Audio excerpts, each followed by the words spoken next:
Buongiorno, io sono Vezzo e bentornati in questa nuova puntata di Pillole di Economia. Sigla.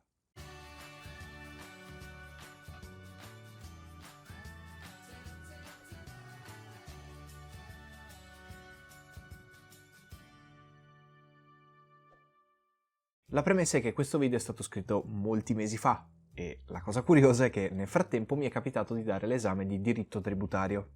Ecco, avendo superato questo esame mi è abbastanza chiaro che i puristi del diritto tributario storceranno un po' il naso per questo video, perché darò delle definizioni che sono di scienza delle finanze, non di diritto tributario. Ma non vi arrendete, perché prossimamente arriverà anche un pillole di diritto dedicato alla questione tributaria e a come vengono visti i tributi dal punto di vista del diritto. Bene, dopo questa premessa vediamo come classificare i vari tipi di entrata pubblica. Le entrate pubbliche non sono nient'altro che il denaro che entra nelle casse dello Stato. Ne abbiamo parlato indirettamente nel video sul bilancio che vi lascio qui in alto a destra. Partiamo dal presupposto che alcuni beni e servizi vengono erogati dallo Stato, vengono proprio prodotti o dallo Stato o da aziende controllate dallo Stato. Possiamo pensare ad esempio ai trasporti, l'istruzione, il tabacco, abbiamo fatto un video sul monopolio del tabacco che trovate sempre qui in alto a destra. E detto questo, quindi ci sono molte entrate per lo Stato diverse nel suo bilancio. Il problema è che spesso si parla in via generica di tasse per le entrate dello Stato, ma non è sempre così. In realtà la classificazione che faremo per scienza delle finanze, non per diritto tributario, è un pochino diversa, serve un po' di lessico differente. Quindi direi che è doveroso iniziare partendo proprio dalle tasse. La tassa viene applicata a beni o servizi erogati dallo Stato ad un prezzo che non consente di coprire i costi di produzione.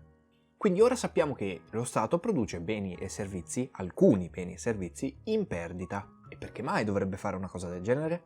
Semplicemente perché questi sono beni o servizi che generano esternalità positive.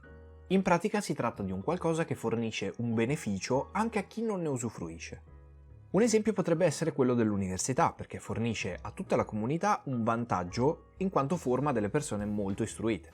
E fin qui, se ci avete fatto caso, lo Stato non impone di pagare queste tasse, semplicemente fornisce un prezzo per dei servizi opzionali ai quali potete accedere. Abbiamo parlato quindi di qualcosa che non siete obbligati ad usare. Ora invece parliamo di qualcosa che siete obbligati a pagare, quindi le imposte.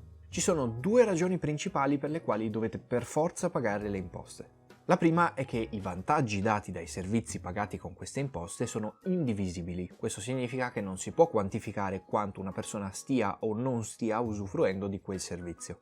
La seconda ragione è che non è un qualcosa di destinato a una piccola comunità, ma all'intera collettività. Ne approfitto quindi anche per parlarvi del contributo speciale, che è esattamente come l'imposta, quindi è indivisibile, ma è destinato solo a una piccola comunità. L'esempio perfetto potrebbe essere quello dell'illuminazione pubblica di un comune. È un servizio che reca vantaggio a tutti i cittadini di quella comunità ristretta, però non si può quantificare per ogni cittadino quanta ne abbiano usata. Ad esempio, non c'è una telecamera a riconoscimento facciale sotto ogni lampione che decide quanto tempo sei stato sotto quel lampione, quindi di quanta luce hai usufruito. Sarebbe inquietante. In sostanza il contributo speciale è un pochino come l'imposta, solo che il contributo speciale si limita a una certa ristretta cerchia di cittadini, mentre l'imposta è nazionale. Vale la pena in coda al video parlare anche di prezzo privato, prezzo pubblico e tariffe. Infatti, come abbiamo detto a inizio video, lo Stato produce beni o servizi di per sé oppure tramite aziende controllate che vende sul mercato. Se le vende ad un prezzo normale, quindi al prezzo di mercato, si chiama prezzo privato.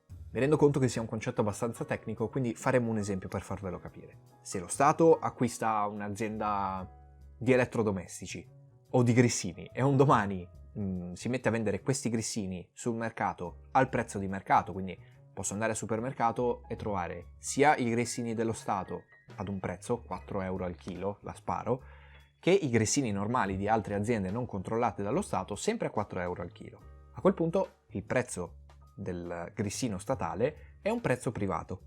Si parla invece di prezzo pubblico o tariffa quando lo Stato eroga beni o servizi ad un prezzo inferiore rispetto a quello di mercato. Quindi alcuni di voi adesso si staranno chiedendo qual è la differenza con la tassa. La differenza sta nel fatto che sì, il prezzo è inferiore rispetto a quello di mercato, però si riescono a coprire i costi di produzione. E ci facciamo quindi la stessa domanda di prima. Per quale motivo lo Stato dovrebbe produrre un bene o servizio per venderlo ad un prezzo che gli consente di rientrare nei costi ma non di farci un profitto? La risposta è che in questo modo lo Stato vuole aumentare il consumo di certi beni, quindi mettendo un prezzo molto basso incentiva l'acquisto di certe cose. Un classico esempio di questo potrebbe essere il trasporto urbano, e lo so che il trasporto urbano in 3/4 delle regioni d'Italia non funziona bene. Per fortuna nella mia città funziona abbastanza bene, però viene offerto, rendetevi conto, ad un prezzo molto inferiore rispetto a quello delle compagnie normali. Bene, anche per oggi il video è concluso, spero non sia stato troppo tecnico né troppo noioso. Se vi è piaciuto vi invito a mettere like, commentare, condividere, iscrivervi e attivare la campanellina, e come sempre tra poco appariranno dei riquadri con altri miei bellissimi video, quindi andate a guardarli.